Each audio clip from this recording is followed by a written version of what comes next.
Hey, welcome back to Sleazy's voiceover.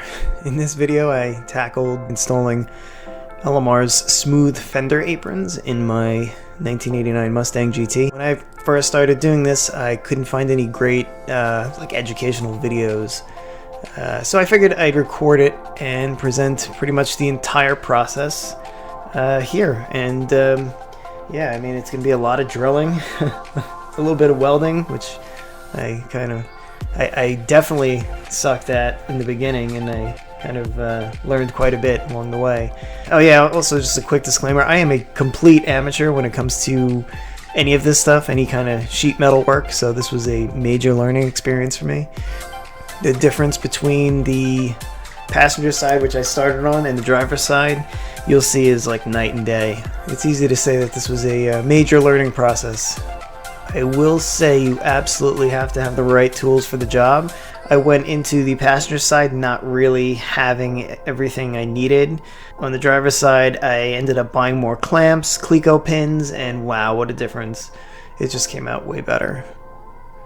I had also purchased a pneumatic sheet metal punch from Harbor Freight, but it couldn't even punch a hole through a piece of plain paper. So I ended up just drilling the holes, whatever. I have the film of it, but I left it out. I definitely lost quite a bit of footage along the way, and I also cut a ton of stuff for time. Some of the drill spots took way longer than others, and yes, most of this video is going to be time-lapse of just me drilling and hammering. I do have to say I'm very grateful that I had my father-in-law's help for this. He's a fellow gearhead, and he was very excited to help out. I would estimate that the entire thing took me about 15 hours over a span of 4 days to complete. And some tips if you're going to do this on your own. Take a good measurement from a known point near like the shock tower to a known point on the radiator support. And then this way you can just ensure that that distance doesn't change between when you weld it in and before. Where the sheet metal connects in the front to the radiator support, consider not drilling holes in the top side of the radiator support like I did. And also, just as a matter of getting the thing out, just cut it out with a Sawzall. I was trying to be a little bit too surgical, I guess, in removing it, because I thought I'd be able to transfer all the holes. But yeah, just cut it out. It's not worth going through what I went through here. Yeah, just make sure you're clamping your sheet metal really tight together to get a good weld. Take frequent breaks while you are grinding and welding. This is very thin sheet metal, and you don't want it to warp. Cool. So thank you for coming to my TED Talk, and now enjoy the royalty-free music and seemingly endless time lapse of drilling.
about 1 month after I pulled this out. I am going to try to prep it and get it ready for welding. You'll see that there's a lot of areas around here that need just a little quick grinding. Those are always really hard to get the grinder into. But I didn't do too bad. You can see I have a couple little rings of failure here. But in other cases, it wasn't too bad. I'm going to do my best to get the piece prepped, and maybe tomorrow I'll do the welding.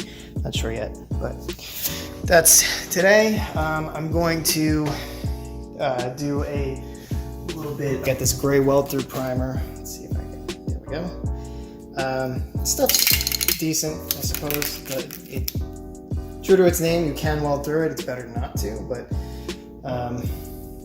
we'll see. After that, I got driveways, so that's good. I don't have to work in gravel anymore.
putting a pin in this. I think it's reasonably done. You'll see that there is some pitting, some holes, particularly right there.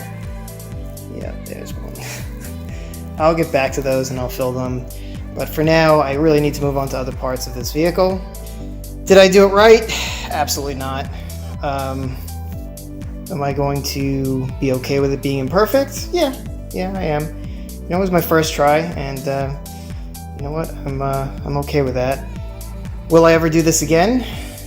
No, I would never do this again. I would have somebody do this for me, I guess. I don't know, maybe. I don't want to say never. I think this side did come out better than the other side. The other side is a little bit more, you can see the seams are popping off the Fender Apron a little bit more.